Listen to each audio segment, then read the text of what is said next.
Wonderful. Well, thank you so much, everyone, for joining. Welcome. My name is Alina Vaisnen. I'm the manager, a manager on the community initiatives team at the Canadian Women's Foundation.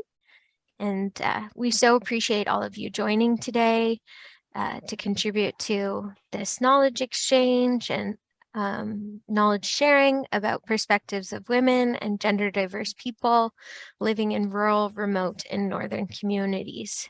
So this is the second session of a webinar series called The Gendered Data Gap for Rural, Remote, and Northern Communities. And it's a direct outcome of the work that the Canadian Women's Foundation, alongside the Canadian Rural Revitalization Foundation, have been doing for the last 2 years.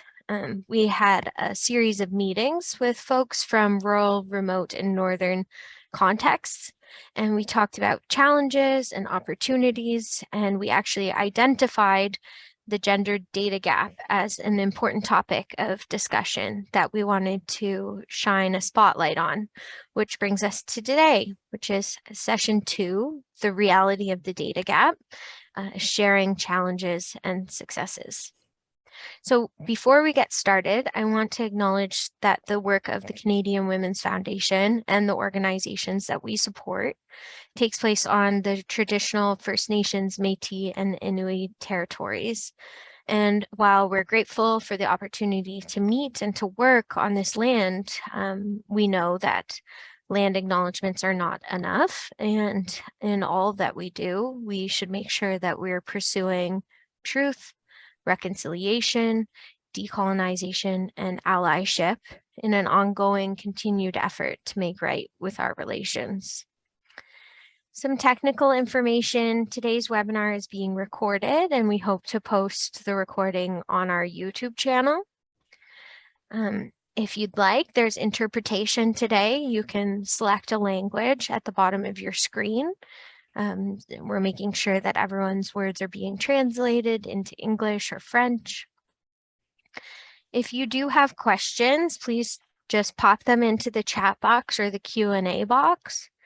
And as with all meetings, if we have technical issues, we will do our very best to resolve them quickly. And at the end of the webinar, there is a survey. So we welcome your feedback and your notes. We take those into consideration.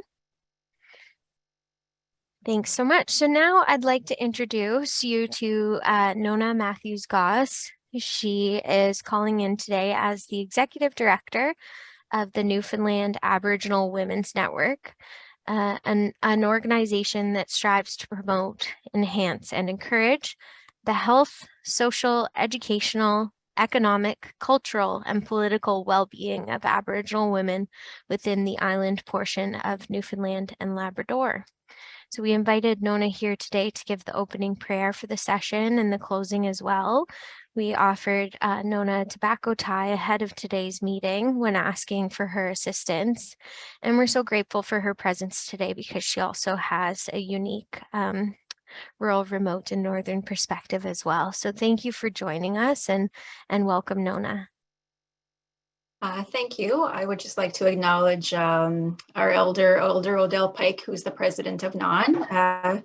She's usually here to provide the opening prayer, but I'll be doing this for her today. So I guess I'll start. Thank you, Creator, for this day and for the opportunity for the Canadian Women's Foundation and multiple organizations and Indigenous governments to come together today to learn about great initiatives happening in our communities.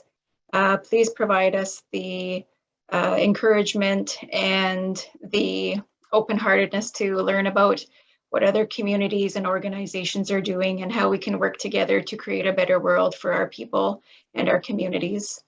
And I'd like to also request that we watch over people who are struggling this day so that they will find comfort and healing within and with their supports. And this I say, Sidnogama, all my relations. Thank you so much, Nona. So I'm happy to introduce our next speaker for today. It's actually our moderator, Andrea Gunraj. Andrea is the Vice President of Public Engagement at the Canadian Women's Foundation. She is an expert storyteller. She has endless knowledge about taking the data that we collect and using it to make an impact. She leads our team at the foundation as we advocate for gender justice, and I'm so pleased that she's here today to direct this discussion. So thank you so much and welcome, Andrea. Thank you, Alina. Thank you, Leva, in the background, our interpreters, our supporters. Just really appreciate everybody's efforts to get us together. It is not easy, and I am just so thankful for this team and for all of you here today. So I want to just bring our panelists today onto the screen. It's Samantha, Caitlin, and Asia. I would love for you folks to introduce yourselves. Tell us a bit about where you come from and the context that you're working in, and a bit about yourself as well. So we're going to pass it off to Samantha. Thank you. Thank you, Andrea. Bonjour, Samantha Indigenous Cause, Alderville and Donjaba, Dida Minwa Etobicoke, Jaganash Kwe and Dao. So my name's Samantha. I'm a settler person. I live in Alderville, which is a First Nation in Southern Ontario. And the organization I'm representing today is the Anishinaabe Kawagamek Women's Shelter. Our organization services Indigenous and non-Indigenous women and children who are fleeing intimate partner violence and family violence. As an Anishinaabe organization, AKG uses the Anishinaabe teachings of the Seven Grandfathers and the Medicine Wheel, as well as conventional counseling to encourage and empower our clients in their healing. In my role, I'm a permanent part-time child and youth counselor, and my role is to develop and provide residential, post-residential, and outreach child and youth services. So our CYC team, I have to always give a shout out, has a team of 2. I have a relief worker named Dana who helps out in the residential program in a more casual position. And our shelter is located in the traditional territory of the Mississauga Anishinaabe, and we're also covered under the Williams Treaties of 1923. Alderville First Nation is located in South Central Ontario, and it's a regional women's shelter. And we also provide support to the 9 surrounding First Nations in our catchment area. So that's just a bit about me, miigwech. All right, thanks, Samantha. Thank you for your work with children and youth. Okay, we're going to dig into that a little bit more, but we'll go to Caitlin. Please introduce yourself. Tell us a bit about what you do and who you are. Thanks, Andrea. My name's Caitlin McDonald, and I'm calling in from unceded Algonquin territory in the town of Killaloe, which is between kind of the Algonquins of Pikwakanagan First Nation, near the Algonquins of Golden Lake, Bonachero Algonquins, and then the Whitney and area Algonquins. And Killaloe is a town of about 700 folks here, and we're surrounded by a larger rural area here in Renfrew County. I work at the Community Resource Center in Killaloe, and we're a multi-service agency. So we have programs from like prenatal programs and infant massage, all the way through to seniors active living programs. I specifically work with our Rise Empowerment Program, which is a program for girls, trans, and non-binary youth ages 9 to 13, and some teenage mentors. And then I also work with the SASSY team, which is the Survivor Advocacy and Support Initiative. And that's working with survivors of gender-based violence and community members as well. And it's a lot of peer support, some basic needs support. We also have a microloan program, and we have like arts programs, very, all over the place, which is fun. Caitlin, talk about multi-service, multi-community, multi-lifespan, multi-programs. That's fantastic. Really appreciate that background. Okay, let's pass it over. Last but not least, Asia. Tell us a bit about yourself. Hi, everyone. My name is Asia Mason. I am the Executive Director of the Yukon Status of Women Council, which is a small NGO that was created in the early 70s very grassroots style. We promote gender equity and gender justice using the tools of education, research, and policy analysis. We're located on the traditional territories of the Newfoundland Dun First Nation and the Ta'an Quachin Council. And I use she, her pronouns, and I'm very grateful to be here. Thanks so much, Asia. Thank you all for setting us up with who you are. We're going to just launch right into the questions. I'm so mindful of the power of data, the limitations of data, and why data is a necessary thing, but how perhaps the barriers to this affects us every day. And I know, folks, you will have your experiences, those listening on, your challenges with data, your joy and love with data, because I know there's some data nerds out there. I'm a bit of a data nerd and I work with a bunch of data nerds as well. So I'm going to encourage you along the way to please share your comments, your questions. There's a Q&A box, as Alina mentioned, and there's also opportunities for you to share what you're going through and how you manage perhaps some of these gaps and some of these barriers. Okay, so our first panel question, we're going to talk about just the folks on this panel, their experiences with the data gap. So many women serving and gender justice organizations in rural or northern communities have told us and have reported this for years. There's a substantial lack of data about the lives of women.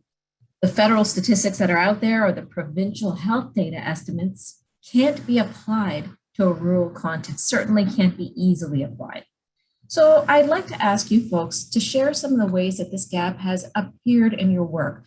How about, let's start with Asia. I'm curious about your context. Yeah, thanks.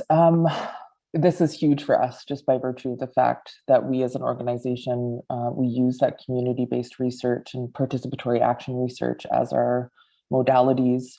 And the longer that I've been in this role, the more clearly I can see the gaps. And I mean, I don't think things fit cleanly, but for the sake of answering the question, I see it as two streams. There's the formal reporting constraints around data, and then there's the informal reporting constraints, if you will.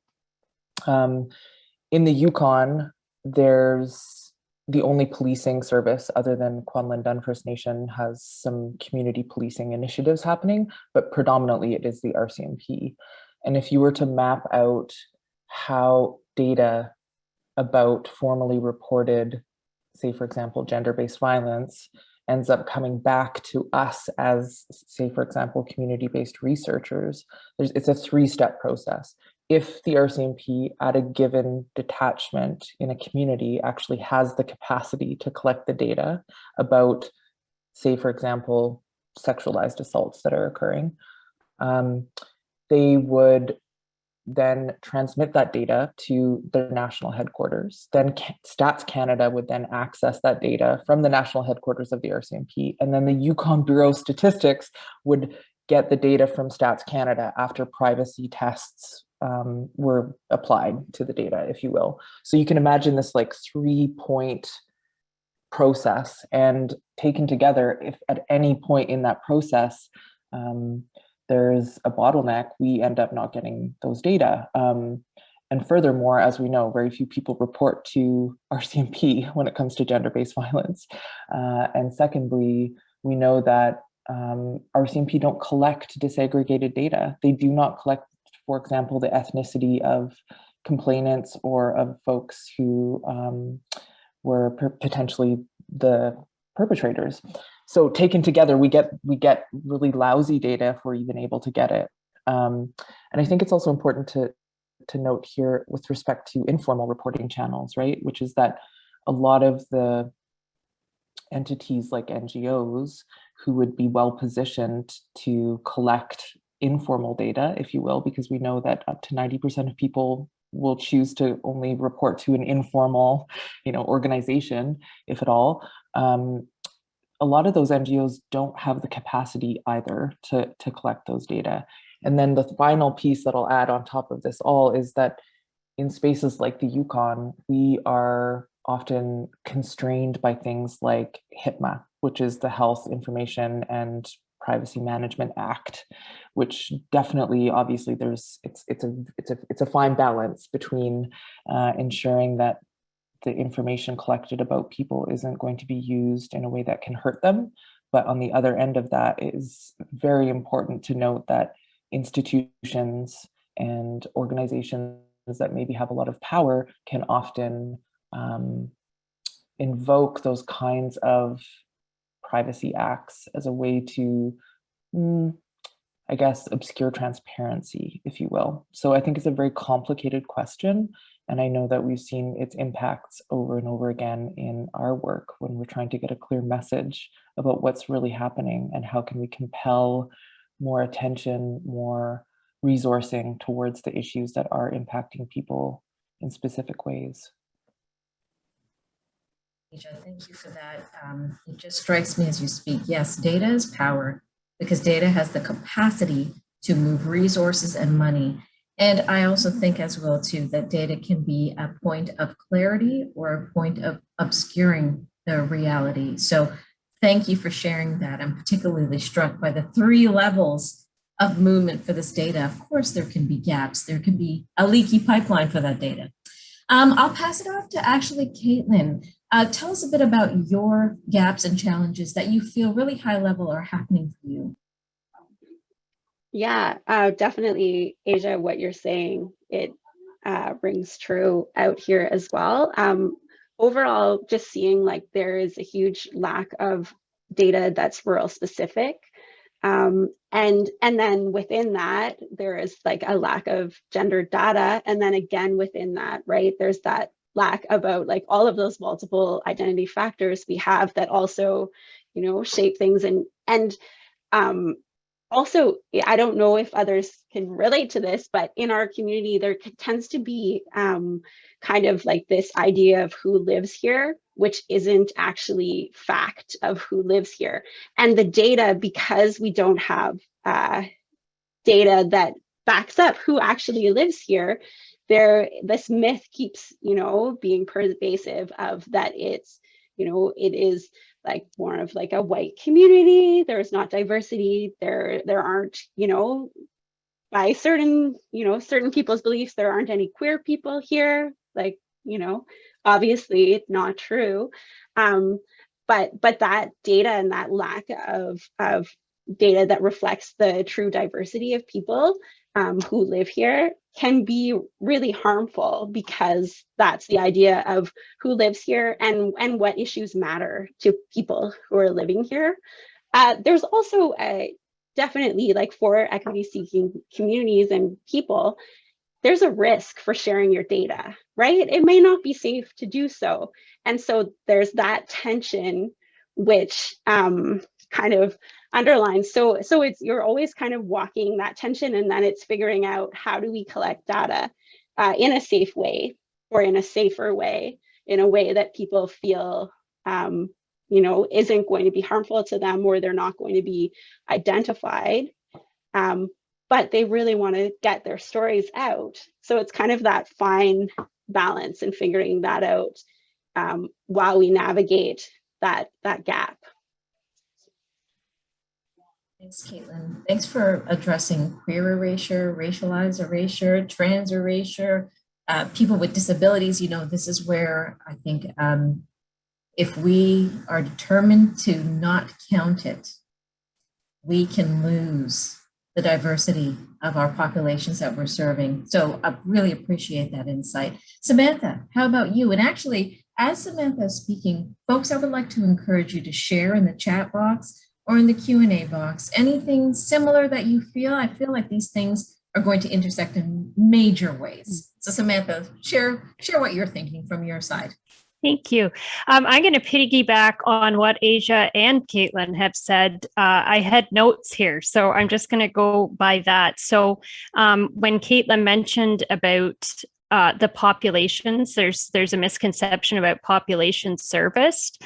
It's very hard for us as an Indigenous organization to service Indigenous women fleeing violence, because there's a lot of barriers. And as we know, the missing and murdered Indigenous women epidemic is a thing. It's a real thing. And I think the piece that often gets not explored by government and health studies is that it's a colonial context, and there's issues of trust and issues of really violent histories.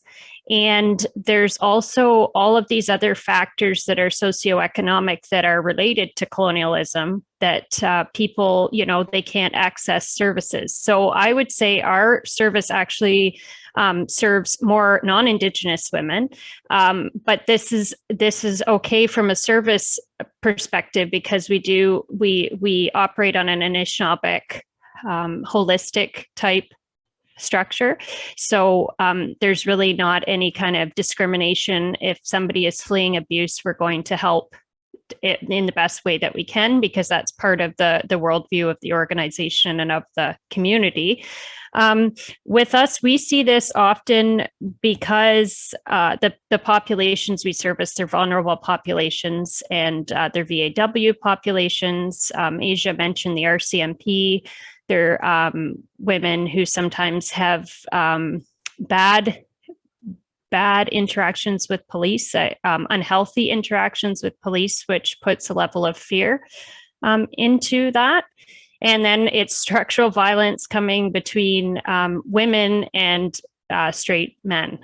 So, it is a really hard population to get data from. And I think Caitlin had mentioned about capacity. It is really hard to gather the data, because when you're running an NGO that's grassroots, you're just trying to do the day-to-day stuff. I think another huge piece is ethical selection and the need for trust and true mutual relationships with the researchers who are collecting data. And this was one of the things in my schooling, that when I had to gather data about Indigenous youth, there was a lot there that in the literature was assumed wasn't there. But it takes a long time, because you have to build up trust relationships, because there's a violent history that continues. And I'm a non-Indigenous person, so there has to be a level of trust there. There has to be a level of discussion of what's going to happen with this data, who owns this data. And in government and health studies, there are a lot of missing populations. And I speak from looking at Indigenous research, because that's the research that I've done and the work that I do. But there's registered and non-registered populations. There's status, non-status. There are urban Indigenous populations. In our area, it's like 42% in Canada of Indigenous people live in urban centers. So I find sometimes the data will be structured like, oh, it's all about this First Nation or that First Nation. Well, people don't always live in their community. Like, people will move. And so how do you provide service, especially in an urban population, so it's not pan-Indigenous? It's not like a one-size-fits-all, because all of these nations have different histories and different worldviews. And, it's a diverse population that we're servicing, because it's Indigenous and non-Indigenous women, it's racialized women, and it's people who are gendered female, right? So that's kind of where we see gaps. There's lots of gaps, I guess. Thanks, Samantha. I think your gaps all intersect with each other, but it's really great to hear the specificities in your communities that you're thinking about. Now, let's transition to the impacts then of that data gap on your work. And as funders, the Canadian Women's Foundation, we have a responsibility to really listen to this, given the fact that data is part of the management and understanding of return on investment. Are we doing it right? What do we need to change? Data is powerful again, and it's good, but it can also have its pitfalls, and data isn't everything. So think about this for us. This gap obviously has real impacts for rural, remote, and northern communities seeking funding or trying to influence policies in the right way. What are some of the challenges you faced when perhaps lacking the data for reports and applications, or maybe just knowing that you have data, but it's not the right data? It's not actually speaking to the truths that you have seen. Caitlin, I'm going to throw it to you, and then I'll throw it to you, Asia, and then you, Samantha, to close us off. Caitlin? Yeah, Well, one thing I'm thinking is like all the silos that are happening, like even within our organization, because we have so many different funders. Often we're measuring something over here and then we're measuring something over here, but we're working on the capacity to start to bring those together to tell that larger story. It also happens between different organizations, and then, you know, everybody's, or many organizations are kind of working to try to collect data, but when they have those emerging issues where they're seeing them, they're sharing them in our networks, but we don't have data that even can be shared. It's that, you know, the time sensitive of the process. But when you're seeing those issues and they're really pressing issues, such as things coming up during the pandemic, and in our community, you know, different really concerning kind of violence that different program people were noticing, crisis workers were noticing, we don't always have the capacity to be able to share that with funders. Canadian Women's Foundation is definitely really responsive to having those conversations where, you know, if you have an emerging issue, but that's a rarity. That's not what happens from most funders. And just especially in a rural community, you're leaning on those other agencies because you have to work together in order to serve your clients. You can't go it alone. So that information is kind of, you know, floating around, and sometimes it's difficult to get people to understand because it's not your information, but it is community information that there is a pressing issue, you know. Yeah, so that's kind of one of the biggest challenges, I would say. Thanks, Caitlin. Asia? Yeah, I love this. I think I echo a lot of what Caitlin has said about the CWF and their nimbleness and ability to respond in the ways that they have, especially in the pandemic. I fundamentally I do not think that the same kinds of paradigms or methodologies apply in spaces that are rural, remote, and northern when it comes to data. I think that we, in larger, more populated spaces, can potentially rely on numbers-driven ways of distributing funding and making decisions. But in spaces such as the spaces we are in, it's an issues-driven, or ought to be an issues-driven kind of distribution or prioritization of how funding and resources are allocated. And so I think that has pretty big implications for, like I mentioned, methodologies, right? Like we're talking about qualitative, anecdotal, story-driven, people-driven kinds of ways in which we attach dollars to things. I think also it requires of us and of policymakers and decision makers and funders to get more creative, look at ways of maybe not using individuals as the unit of measurement. So by that, I mean, we know that there are a lot of constraints around how people are collecting data about other people. And so if that's, and it has been that way for a very long time. And so if that is the case, I think it requires us to maybe flip it on its head a little bit and look perhaps at different ways of maybe not measuring what's happening to people if there's an insurmountable amount of barriers around that. Maybe rather what we should be doing is looking at our communities, looking at how healthy are our communities, how well resourced are our communities.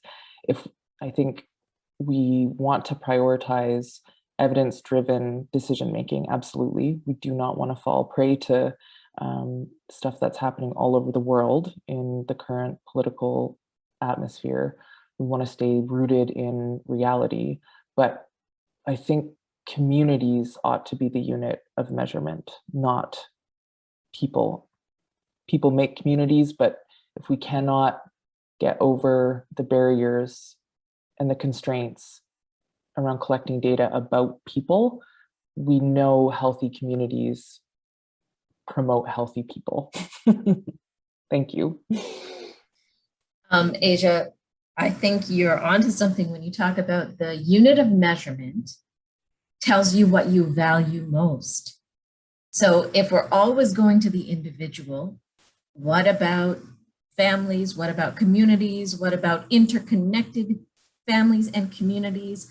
Yeah, that is pretty fascinating. I love that. And I think there's something around our colonial mindset around data that you're speaking to right here. Samantha, any of this, does this reflect on what you're seeing? Yes. Anything that you would add, Yes. please share. I liked what Asia had said about, I can't remember how you framed it, but people-centered data. Yeah, that's definitely a thing. I think another thing, just even with our organization, because we work with women fleeing violence, again, it's a community thing. I watched just recently a really neat initiative that was about addressing services for the abuser, actually, and the abuser left the home rather than the wife and the children, or the partner and the children. And it was about men who wanted to change. So I think that that's part of a huge conversation on colonialism and toxic violence. And it was called Safe at Home. So that was kind of an interesting outlook. And I thought we need more of that as well. The other thing that comes up when you're in a smaller NGO, there are really tight deadlines if you're applying for funding, and there's not enough staff sometimes to run the day-to-day what we need, and also apply for all of these things that are, that have tight deadlines. And there's also, the other thing is limited funding for nonprofits. So I feel like we're all in what we're in because we want to help other people, and we have an empathy and a belief in equity, and that everybody should be provided service. But then you're pitting organizations that believe in all of these things against each other to compete for very small funding pools. So I think that that's another huge topic of discussion. And I think when Asia mentioned about community-based type decisions, that's huge, because relationship is the biggest piece, I think, in this kind of work and in this kind of where do we need the funding? What kind of services do we need? I don't think they're based in individual situations. I think that violence against women and vulnerable populations is a larger, broader context. It's not about just one person. It's about the whole societal overview. So that's kind of where I would come from. Thanks so much, Samantha. So data to understand or data to compete? Two very, very different things. One is helpful to community transformation and liberation, and one is harmful. I appreciate this, and I would love to just get your questions, folks. Please throw them in the Q&A. Also share them. I see some folks are sharing some pieces around evidence, community as a unit of analysis. Thank you for that. Please continue to share your understanding. And I want us to transition to this idea of the more successful ways that you have collected and used data. Okay, so all these challenges obviously influence your work. And even when there is good data available, sometimes it tells a different story than the reality on the ground, because maybe the collectors didn't have a good intersectional lens or even an understanding of the community. There is a piece around collection and there's a piece around analysis. What do you understand when you put your lens on data? So I'd love to hear about, the fact that you folks have still been navigating this and doing great work in your communities. Please describe some of the successful ways you may have collected data and used it to tell your story. Any tips that would be useful for other organizations who share similar concerns? And I'm going to actually put Samantha on the spot. I'm flipping it around. Samantha, you start us off, and we'll go to Caitlin, and we'll go to Asia. Thanks for that. Okay, so within the pandemic, this was one that came up for us to the forefront, because we kind of had to flip how we did things in a people-centered, like social work is people-centered, right? And you're supposed to be in person, but we still had to service communities and try and keep people safe. The other thing was a lot of the government promos at the very beginning talked about safe at home, and for a lot of our population, safe at home was not a concept that worked because people were not safe at home. So we still had to figure out how we were going to provide outreach services and networking while keeping staff safe and while keeping residential clients safe as well. So we used in-house data like we always do, but we kind of had to use projections. So we had to kind of think on the fly, like how much are we going to need for childcare? How much are we going to need for programming? What is that going to look like in this new reality of there being a lot of restrictions? So that was something that we flipped really quickly, and I think we did well. We tried to get a handle on it, but it was in-house. So that is kind of what we did. And I was able to work with the Canadian Women's Foundation on a lot of these focus groups. So I felt like that was a piece where I was learning a lot of things, how people were doing it in different settings. I also attend a child and youth worker monthly meeting that was only supposed to go twice, and now we've done it for the whole time of the pandemic and now, just to look at like how are other people in different jurisdictions dealing with this? How are they providing data for funding? And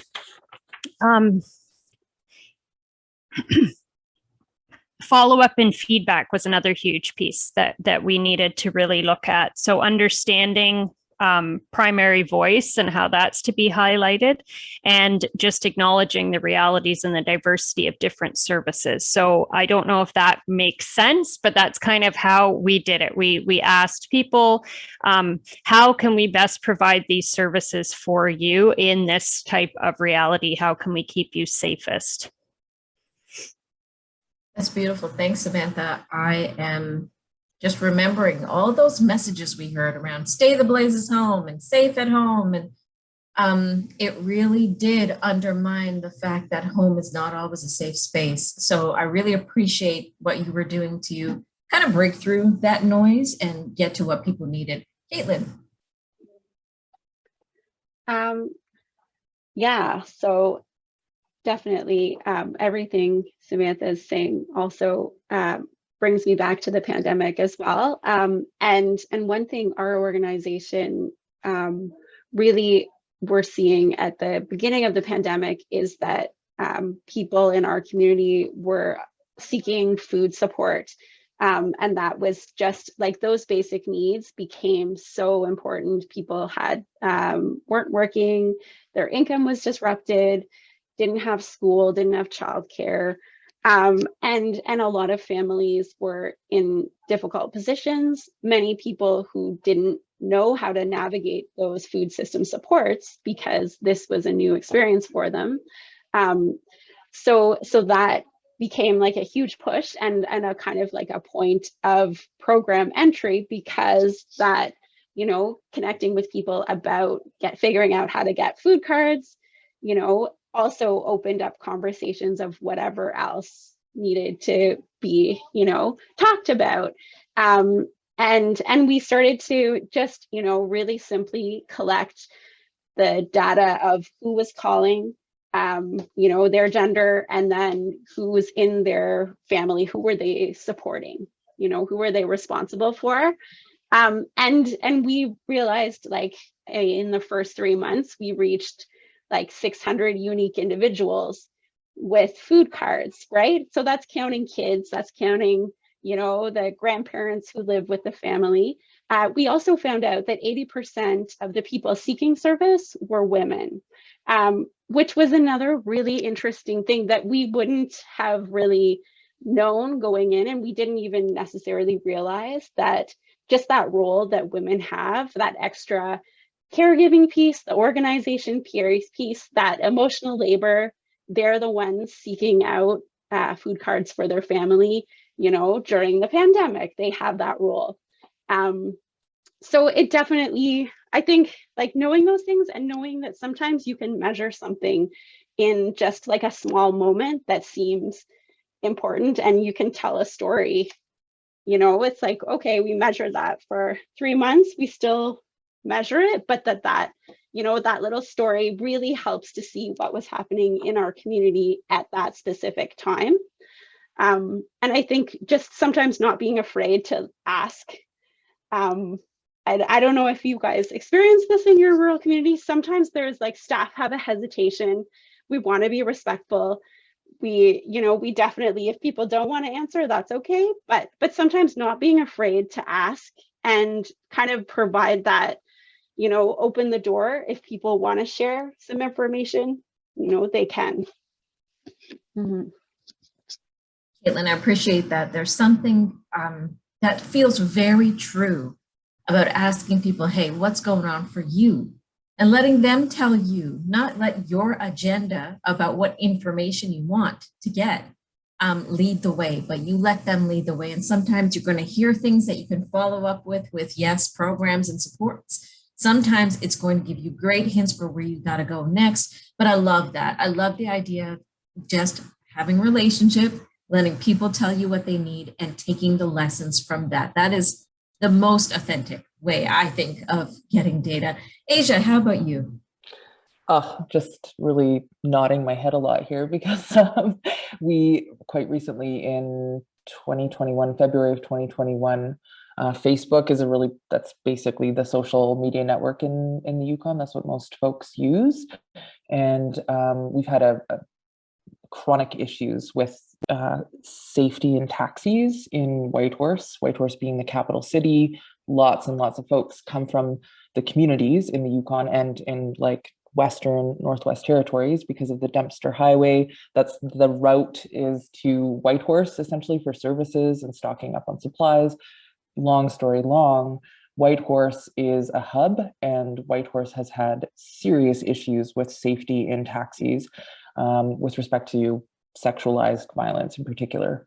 In February of 2021, somebody posted on a Facebook on the Yukon Helpers Network an issue of her experience, and she was giving a warning to other people. On that thread, 175 people responded with their own stories. We, the Yukon Status of Women Council, we work really closely in coalition with the Yukon Women's Coalition. I just want to emphasize that as one of the biggest boons to our capacity and success as an organization is working in coalition with other gender justice and women serving organizations. So together with the Yukon Women's Coalition, we very quickly, all of us are OCAP trained. We didn't go through a research ethics board. This was we need to be nimble and responsive as per what Caitlin was mentioning, right? This is an opportunity for us to help amplify so that the decision makers and the folks who are responsible for administering things like taxi licenses and bylaws around taxi safety, this is an opportunity for us to actually create clear systemic change based on the messaging of people's stories. So we like I mentioned, we quickly put together this survey, had a huge response, exactly as per what Caitlin was saying, just giving folks an opportunity to just tell their story. And from there, within the course of a couple of months, we saw significant changes in the vehicle for hire bylaw. Two of the most problematic taxi companies had their licenses revoked, and we were able to see this in a relatively short period of time, the transmission of people's stories into systemic changes. And I guess another point that I would love to emphasize is going back to that working in coalition piece. The Yukon Status Women Council recently did a huge project with the Liard Aboriginal Women's Society. They're based in a very the most southern community in the Yukon, exploring the experiences of Indigenous and racialized women working in mining camps. And it was the first of its kind in the Yukon, where we were actually able to ask people about what it was like to work in a mining camp and what kinds of barriers existed with respect to safety. And again, this is such an important piece that I don't want to miss this opportunity to connect some dots here for everyone that I know everybody already knows, but that the northern and rural and remote spaces, that's where mining is happening in our country. And because of all these things that we've talked about with respect to barriers and obscuring of the transmission of information and the ways in which we as advocates often have a hard time compelling decision makers to make better policies, to assess impacts differently, especially when it comes to huge man camps and looking at the ways in which mining is decimating communities and environments, and especially Indigenous people's access to their lands and traditional territories. This cannot be emphasized enough in a larger geopolitical context, as we see what's happening in the world at large, with Canada increasing its emphasis on Arctic and Northern sovereignty. We're going to see more and more of these activities that are either precursors to further colonization or militarization of these northern spaces. And so wrapping all of that together, I think collaborating and supporting Indigenous-led research so that we can push back against the machine that is pushing into these spaces that are incredibly vulnerable because of all the ways in which data can't be leveraged in the same way that it can in other spaces. We have to come up with creative solutions. We have to, I believe, support and uphold the stories of the people whose lives are impacted most by the furthering of these capitalist agendas. Thank you. Asia, I really appreciate that insight there. That was so packed with information here, but I'm hearing from you early warnings comes from this listening to stories and in untraditional spaces like Facebook, for instance.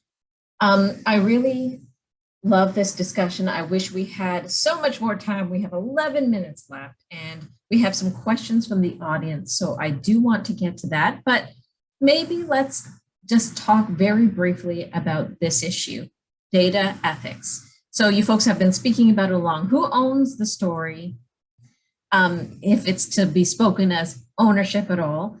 But what about this non-exploitative data collection? I'd love to ask each one of you one powerful thing that we can take away when it comes to considering how we collect data in a way that's not going to exploit people, harm people, further traumatize people, put them on the spot, put them at risk.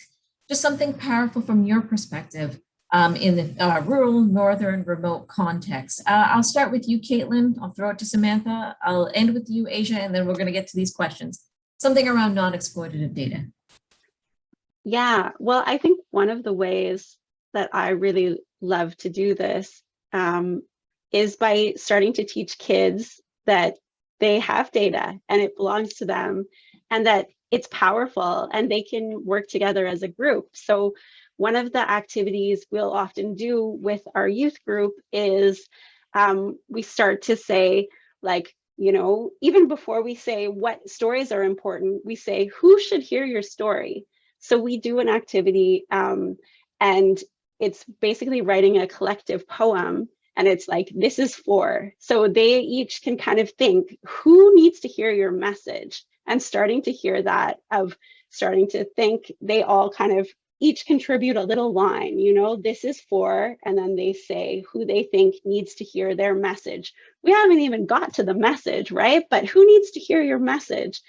And youth start to, they each contribute. They can either read their own or they can get an anonymous one if they're feeling shy. And then they share all together. Basically, they make a little poem. So starting to know that it's like, you have a story to tell. Your story matters. And when you tell it all together, it has power, right? So it's just building some of those little concepts where people don't feel like my story is just mine, it's alone. They're starting to hear things like, you know, I said that I think my mom needs to hear my story, and that person said, you know, their mom or their little sister, or they want to tell it to their grandma, or they want to, girls who don't feel included, they want them to hear their story. So starting that idea, and youth, like all of us, can be part of shaping what are the stories that matter for our community. So so starting with youth and including them would be my little tip. Oh, that's beautiful. That's so powerful. I love the idea of helping people find their voice, find their story, and understand the value of their voice and story. That's great. Samantha. I love that too, Caitlin. And youth have so much to say, really. I think with this whole piece, I think there is still an aspect of, in the overall idea of data collection, there's still an aspect, and in education as well, of valuing certain types of knowledge over other types of knowledge, and certain types of data collection over other types. And I think what we have learned, like just in a context of Indigenous nations and on a broad scale, what we've learned from missing and murdered Indigenous women, the report on that epidemic, the Indian residential school survivor stories, the 60s Scoop survivor stories. I think what we've learned from that is that stories are the most important piece for informing where services should be taking their information from. The fact that people found their voice in order to talk about something, for the most part, for people, that was horrific, and having to repeat it more than once. And we see this a lot even in disclosures with children or with women who are fleeing violence in the court system. I think that stories should be what inform us, because they're human, and it is relationship that should inform, how we are approaching this type of work. And I think we used reconciliation a lot as a buzzword. It's an ongoing process, and we aren't there yet. Like, we are not even close to there yet. And I think reconciliation can be applied to VAW work as well, because it is a systemic situation that we have to kind of address, or we have to address, not kind of address, we have to address it. And I think that whole piece of whose knowledge and whose data is most important, I think that needs to be a discussion that is had, because I think there's a lot of communities, there's a lot of Indigenous communities, there are all sorts of cultures other than settler culture that value relationship and stories as the aspect of, like, how can we form communities, healthy communities and healthy organizations and support systems. And even during the pandemic, one of the things that really stuck out for me was that there were certain organizations who got that. And so you could network with other organizations, and it was a really beautiful thing. And then there were organizations that didn't come from that people-centered aspect, and it was really hard to get people services within those contexts. But when you got an organization on the phone that really was like, yeah, that's how we work too, beautiful things can happen, and people are helped, and healing can happen. So I think that that's a huge aspect. We need to have those discussions. Thank you so much, Samantha. Asia. Yeah, I really totally agree. And on a really practical level, as arbiters of NGO spaces, I think we often do a lot of work with contractors, right? And in northern and rural spaces too, there's often not universities. So while we have these frameworks through things like research ethics boards that often occupy a space of a regulatory entity around data collection and the ethics of it, in these fringier spaces of this country, I think that consultants often step into that role. And so ensuring, for example, that there's really rigorous contract conditions where maybe you as an NGO entity who might be working with a consultant wants to collect data from rural spaces, ensuring that you've done your due diligence, talking to the First Nation, asking if they have any particular ways in which they want and assist with, the governing of data collection with their citizens, if you will, and following OCAP principles. So those two practical things is, if you're going to work with a consultant, make sure your contract is really tight, make sure you're really clean and clear about who and where the ownership exists, and firstly and foremostly talk to the First Nation about how they want their citizens, if they have any policies around data collection. Thank you so much for that. Okay, last word. We don't have time for audience questions, but I do want to share this one thing that an audience member shared with us. So as panel members, it seems like you're relying more, or at least relying heavily on the lived stories of people and then the statistical stuff. And is this true? And would there not then be an intentional argument for more robust funding of acquiring this wealth of necessary data in local and diverse settings? I mean, I think the question is here, yes, please, about time. Let's get moving. So thank you very much for that, folks. If we are able to put some questions after the fact, I'll leave that, Alina, for you to share how we do that. Thank you so much. Panelists, audience members, back to you, Alina. Thanks so much, Andrea. And I think we could keep this conversation going for even longer. So I appreciate that we have to wrap up here, but I just want to say at the end, there's a survey that'll pop up on your screen as an attendee, and please do put in the comments section any further questions or follow-ups you have. I'll be looking at that. I'll send you an email to follow up. Thanks for everyone joining today. And I do want to connect back with Nona and turn it back to Nona for the closing. Just thank you for joining us from Newfoundland and Labrador area, Nona. And I'll ask you to provide the closing. Thank you, Alina. Creator would like to thank Samantha, Caitlin, Asia, Andrea, and the Canadian Women's Foundation for sharing their knowledge and experiences with their organizations and communities today. Their words were powerful and very informative, and we are thankful that we're able to bring them back to our communities and continue the good work that we do with our organizations. I would like to ask you to please watch over the people that are hurting and struggling, that they will find comfort and strength and support. And please watch over people that are traveling so that they will get to their destination safely. Sitnokama. Miigwech, thank you so much. You're welcome.